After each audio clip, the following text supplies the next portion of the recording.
2025年4月、私たちベラジオコーポレーションは創立25周年を迎えました。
皆様、本日はお忙しい中、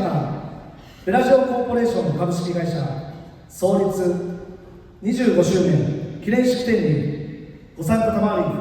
誠にありがとうございます。今年度ベラジオは25周年を迎えます。私どもベラジオがこの25周年を迎えることができましたのも、ひとえにここにお越しいただいている皆様、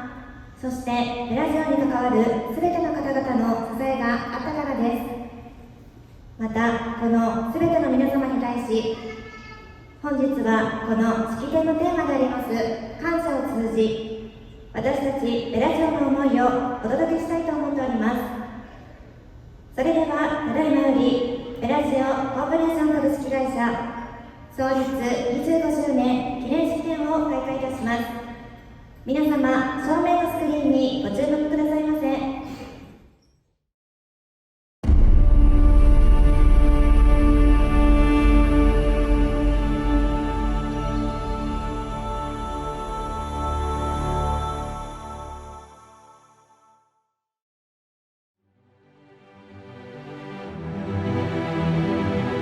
時は1999年、林田将来が現在のベラジオの前身となる旧弁天センターを引き継ぐこととなった。しかし当時は資金繰りが厳しく、あまりにも多くの壁が立ちはだかった。経営理念も何もないところから、ただお客様に喜んでほしいという思いだけを抱えて、手探りで始まった挑戦だが、道のりは険しかった。資金繰りに奔走し、無理なお願いもたくさんした。持つべきプライド、捨てるべきプライド、捨てるべきプライドを持ち続けていないか。それが常に自分に問い続けた言葉だった。それでも手を差し伸べてくれた人たちがいた。それでも信じてくれた人たちがいた。一緒にやろうと言ってくれた関係各社の皆様、共に汗をかいた仲間たち、そして扉を開いてくれたお客様、その一つ一つの出会いが今の私たちを作ってくれた。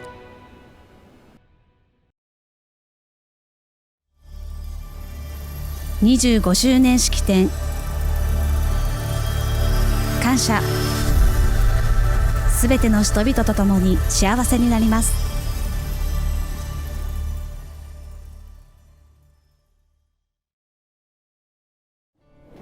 一言で言えばやっぱりお金がなかったと。もう本当に資金調達が全くできなかったんで、まあこれはもう何年もつきまとったことなんですけどね。その時にいろんなね業者様にも迷惑かけていろんなカップにしていただいたり、なんせいろんな方にお世話になったなと、それで今があるんじゃないかなと、まあ一言で言い尽くせないんですけども、まあ皆様に感謝しかないですね。割とちょっと過激なコスチュームで当初はいろいろ経営させてもうたんですけどね、やっぱり真似るんですね。で表面のそういう過激なコスチュームとかもちろん奥様も喜ばれるんで知ってたんですけども、やっぱり真似のできないサービスいうことで、やっぱり接客に結局栄坂店オープンの時にそれをプロジェクトを走らせたんですけども、それが今のスマップいう形でずっと継続されてるんでね、これが一番大きな転機じゃないかなとは思ってます。時代は変わり、私たちも変わった。ただ一つだけ変わらなかったものがある。それはお客様に喜んでいただくという信念。お客様にハピネスを提供する、この思いこそがベラジオの強みの原点である。やってるつもりになるな。人は少しの努力で自分の承認欲求が高まる。答えが出るまでやり続けろ。常に慢心することへの危機感を持っていた。やっぱりみんなの、真剣な取り組みでしょう。やっぱり汗をかくことを忘れないし、でやっぱり奥様に喜ばれることをなんとかやり遂げたいという思いでいろんな取り組みしてるんで、やっぱりモットーが奥様に幸せを、お客様にハピネスをで奥様に喜んでもらえるいうことがやっぱり根幹にうちは根付いてると自負してるんで、その辺でやっぱり確実にというか着実にいろんな取り組みをみんな考えてやってもうてるんで、それはもうベラジオの強みだと思いますね。成長の鍵は店舗の数でも売り上げでもなかった。それはお客様を第一に考え続けたこと。この思いを受け継ぎながら、今私たちは新たな未来へと歩みを進めている。弊社が大切にしている行事の一つでフレンドツアーというものがあります。日頃ご愛顧いただいているお客様に全力で楽しんでいただくために、60歳以上の会員様を対象に日帰りバスツアーを実施しています。長年継続して今年で15回目です。事前に入念な打ち合わせ、当日工程の確認、さらには想定されるトラブルなどなど抜かりなく計画しています。実施後にはお客様から感謝のお手紙をいただくこともあり、改めてお客様あっての私たちだなと感じさせられますね。しっかりしたもう皆さんビジョンを持っていろいろ邁進されてると思うんですけれども、やっぱり共通の価値観とか共通の認識いうのは本当に根底として大事な部分なんで、それとも繰り返すのと、やっぱり奥様にハピネスをいうキャッチフレーズをもとに進んでいただいたらなと思ってます。時代が変わっても変えてはいけないものがある。お客様第一、これだけは絶対に変えない。一つの妥協が二つ三つの妥協を生む。だから絶対に妥協するな。林田は創業当時の体験から何度も繰り返し伝え続けてきた。もちろん今の経営陣もやっぱりすごいなとは思うんですけども、やっぱり少数制のこんなすごい組織を作り上げたいうのは正直言って外から見るだけなんですけども、正直で驚いてますし、このコロナ禍でも利益を上げ続けるいうのは普通実はありえないことだと思ってますんで、お客様第一でお客様にハピネスをモットーに、これだけはやっぱり忘れてはいけない、もう根幹部分だと思ってますね。コロナ禍で淘汰されそうになった時期を乗り越えた。いろんな無駄があったことに気づいた。お金の大切さ、人の大切さ、家族の大切さ。だからこそ自分たちで何でもしなければならない。コンサルティングもすべて解約した。コロナ禍以降、経費削減を行う中で、お客様に何か喜んでいただけるものがないかと自分たちで考え、屋台を始めました。自社で提供してから約12万食以上を提供しています。コストを抑えながらもお客様に喜んでいただけるために、今も継続して取り組んでいます。コロナという自分たちで変えることができない外部要因が起こった際に、今の自分たちの固定概念を変えない限りこの先淘汰されるという考えていました。その最中からポスティングも自分たちで行うようになりました。現在までで累計300万部以上の配布枚数となり、自社社長森川をはじめ本部総出で現在も継続して行っています。25年、それは決して一人で歩んだ道のりではなかった。お客様に支えられ、取引先の皆様と共に成長し、そして共に働く仲間と支え合いながら築いてきた。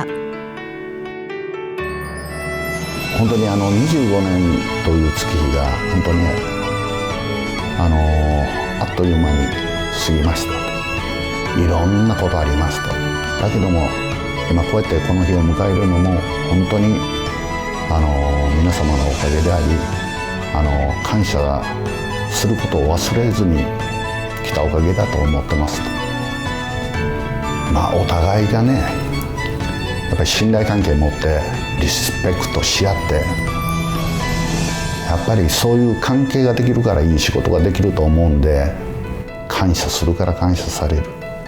リスペクトするからリスペクトされる、この精神を持ってまた一つ一つ一歩一歩前に進んでほしいなと思います。本当にありがとうございました。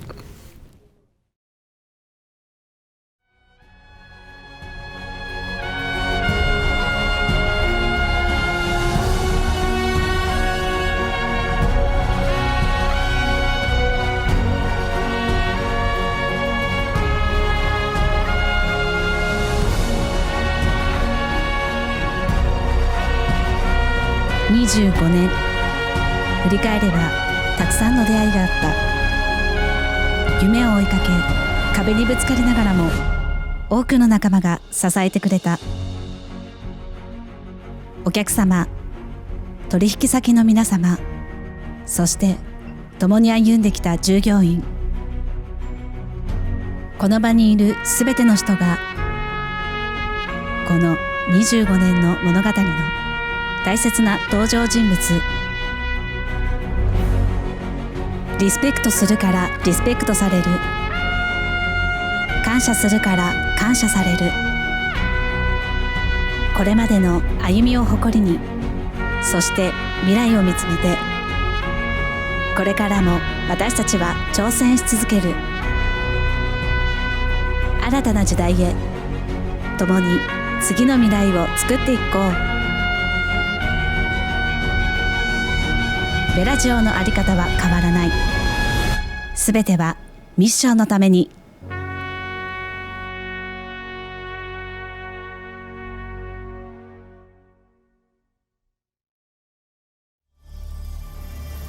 25周年式典、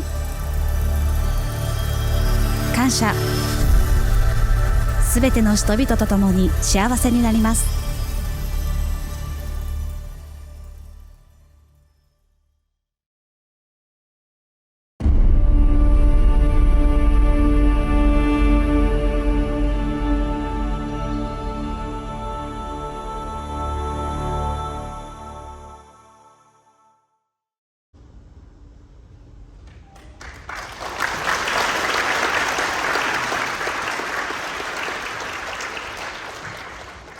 きまして理念書と釈迦聖書です。西九条邸堀田隼人経理念書をします。ミッション、私たちは情熱を持って驚きと感動を提供して全ての人々と共に幸せになります。私たちは情熱を持って驚きと感動を提供し全ての人々と共に幸せになります。以上、全県市市お客様仲間を続け挑戦続ける会社を作ります。全県市お客様仲間を続け挑戦続ける会社を作ります。おもろかったね。何事も仲間を向けないから面白い。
ただいま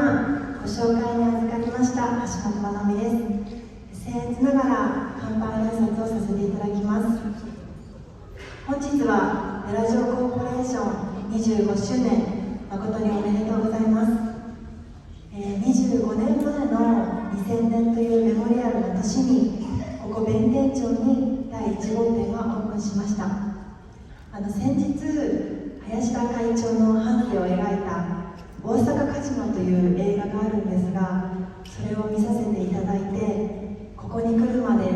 大変なご苦労や困難や試練があったと知りました。それと同時に夢に向かって諦めずに突き進む勇気とエネルギーをいただきました。配信で見れますので、皆さんぜひご覧になってみてください。そして最近は何といっても競馬界への進出ですよね。ベラジオオペラをはじめたくさんのサラブレットを持たれているんですが、私も競馬の予想をしたり競馬場に遊びに行ったり競馬ファンなのですが、G1 を勝てる馬を持てるということは本当にものすごいことだと思っています。そして先月ベラジオオペラと一緒に CM 撮影をしてきましたので、この後ここで流れるようなので皆さんぜひご覧になってみてください。では乾杯の挨拶に移らさせていただきます。ベラジオグループはこれまでたくさんの方に支えられて励まされてここまで来ることができました。そのお礼とこれからの未来への希望を込めて、そしてここにいらっしゃる皆様の幸せと健康を願って、それでは一緒に乾杯。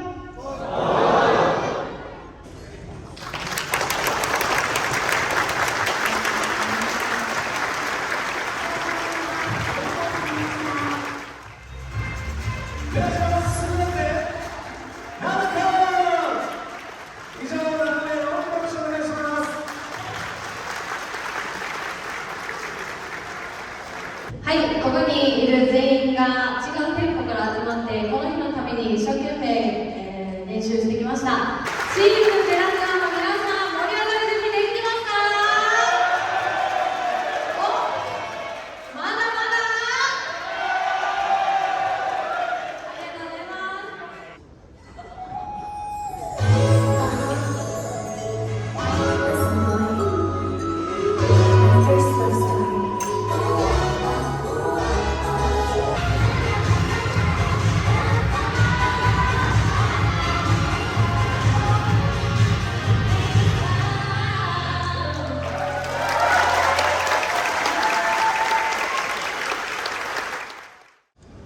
ただいまより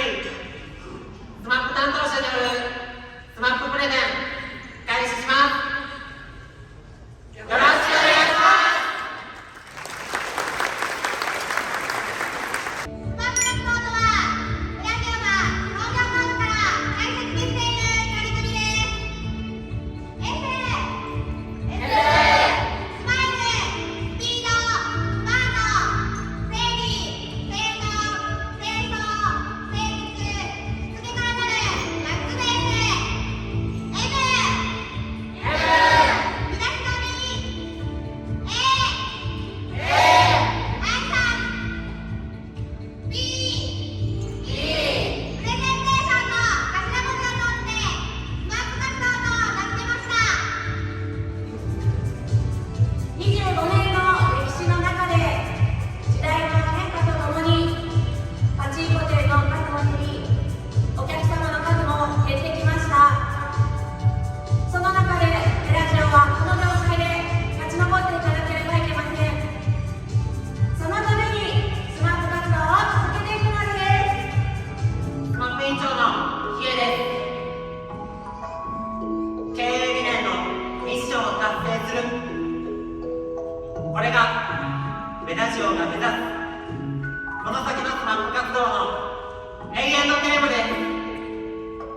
ミッション、私が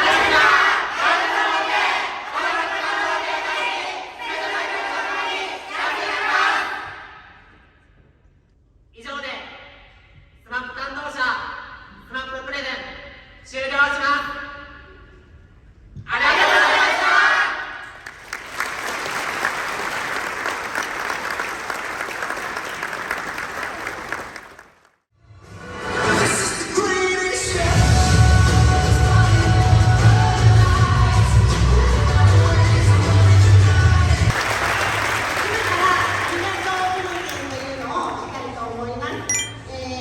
ここにあるように幸せになる近道、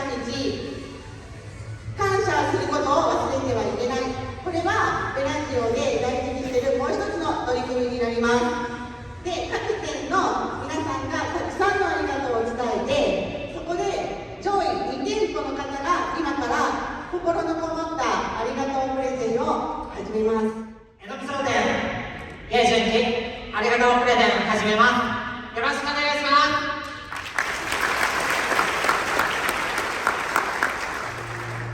僕のこれまでの人生は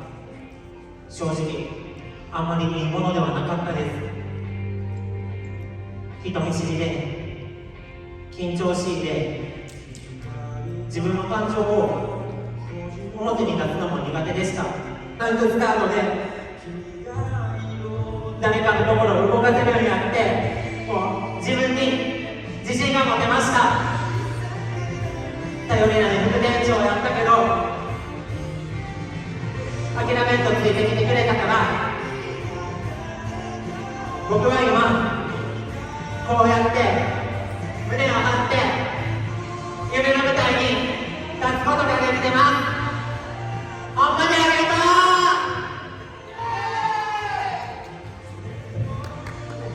本当に感謝してます。ありがとうございます。